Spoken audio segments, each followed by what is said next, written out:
நான் வந்து திருப்பத்தூர் மாவட்டம் வாணியம்பாடி திமுகலேருந்து வந்திருக்கேன். இம்தியாஸ் என்னுடைய பேர். நான் வந்து அந்த ஆட்சியிலேருந்து இருந்தேன். இந்த பார்த்தீங்கன்னா எனக்கு வந்து அந்த ஆட்சி வந்து சுத்தமாக பிடிக்கல. அதே மாதிரி வாணியம்பாடியில் வந்து நிறைய வந்து குறைபாடு இருக்குது. அதெல்லாம் வந்து சின்னம்மா வந்து தான் வந்து சரியாக பண்ணணும்னு சொல்லி அதை நாங்கள் எதிர்பார்க்குறோம். இன்றைக்கி வந்து ஒரு டைம் பிடிக்காமல் இருந்தனால தான் இப்போ வெளியே வந்துட்டேன் நான். இதுதான் விஷயங்க. அராஜகம் அந்த சில விஷயங்கள் வந்து அந்த கட்ட பஞ்சாயத்துன்றாங்களே அதெல்லாம் வந்து எனக்கு நம்மளுக்கு சுத்தமாக பிடிக்கல. அம்மா ஆட்சியில் இருக்கும்போது வந்து அந்த விஷயம்லாம் வந்து வராமல் இருந்துச்சு. இப்போ பார்த்தீங்கன்னா இங்கே வந்து காசு கொடுத்துட்டு பிறகு போய் வாங்குறதுக்கு பார்த்தாக்கா நான் இப்படி இல்லை ஏன்னாக்கா நம்ம அந்த மாதிரி கொண்டாண்டாங்க திட்டம் அப்படின்லாம் சொல்கிறாங்க. ஏன்னா இது வந்து பார்த்தீங்கன்னா வாணியம்பாடியில் வந்து 90% இந்த மாதிரி தான் போயிட்டுருக்கு. இது வந்து தட்டி கேட்கணுன்னா நம்ம சின்ன தாய் அம்மா வந்தால் தான் வந்து இதோடைய ஒரு முடிவு வரும்னு நினைக்கிறேன் நான். அதுக்காக தான் அந்த ஆட்சியை விட்டு நான் வந்த காரணமே அதுதான். நான் ஷர்மிளா ராணி, திருவண்ணாமலை மாவட்டம் செய்யார் வட்டம் ஓபிஎஸ் அணிலிருந்து வந்திருக்கேன். மாவட்ட மகளிர் அணி செயலாளராக இருந்தேன். சின்னமா பார்த்துருக்கோம். ஓபிஎஸ் இருந்தார், இப்போ திமுகவுக்கு ஜாயின் பண்ணிட்டாரு. ஸோ அது ரொம்ப மனக்கவலையாக இருக்குது. திமுகனால எதுவும் பெனிஃபிட் கிடையாது ஏழை மக்களுக்கு எல்லாமே. ஸோ அதனால் அம்மாவோட முடிவெடுத்ததுனால நாங்கள் அம்மா கட்சிக்கு வந்துட்டோம். இங்கே வந்து ரொம்ப தேங்க்ஸ் சார், ரொம்ப சந்தோஷமாக இருக்குது.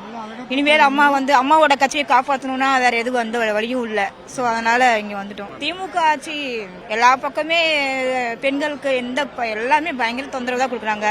கிட்ஸுக்கும் கூட எல்லாமே பாலியல் தொந்தரவு பயங்கரமாக இருக்குது. எதுவுமே வந்து சொல்லிக்கிற மாதிரியே எதுவுமே இல்லையே. கடலூர் மாவட்டம் பண்ருட்டி சட்டமன்ற தொகுதி நெல்லிப்பு நகரம் ஏகே தனசேகரன் ஓபிஎஸ் அணி நகர செயலாளர்.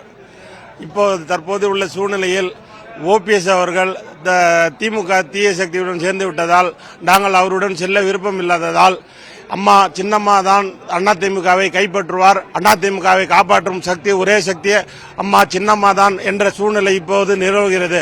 அதனால் சின்னம்மா கரத்தை வலுப்படுத்தவும் தமிழகத்தில் ஆட்சி கட்டிலில் அமர்த்தவும் சின்னம்மா பக்கம் ஒன்று சேர்ந்து சின்னம்மா கரத்தை வலுப்படுத்த நாங்கள் இன்று சின்னம்மாவிடம் அணி சேர்ந்துள்ளோம். இனிமேற்பட்டு எடப்பாடி அவர்கள் ஆட்சியை தக்க வைக்க முடியாது, அதிமுகவையும் தக்க வைக்க முடியாது. எடப்பாடி அவர்கள் ஒவ்வொன்றாக வெளியே தள்ளி கொண்டிருக்கிறார். அரவணைப்பு கட்சியில் உள்ள அரவணைப்பே கிடையாது. ஜாதி அரசியல் பண்ணி கொண்டிருக்கிறார்கள். நாங்கள் இருக்கும்போது நகர துணை செயலாளராக இருந்தோம். இப்போது அவர் கட்சி தலைவராகிவிட்ட பிறகு ஜாதிக்கு நெல்லிக்குப்பத்தில் ஜாதிக்கு 5 பதவிகளை கொடுத்து இதேமாரி ஜாதி பார்த்து அவர்கள் பதவி போட்டுக் கொண்டு இருக்கிறார்கள்.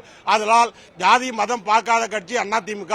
இப்போது அவர்கள் ஜாதி கட்சி ஆகி கொண்டிருப்பதால் சின்னம்மா ஒருவர் மட்டும்தான் அதிமுகவை காப்பாற்றும் சக்தி என்பதால் சின்னம்மாவிடம் சேர்ந்துள்ளோம்.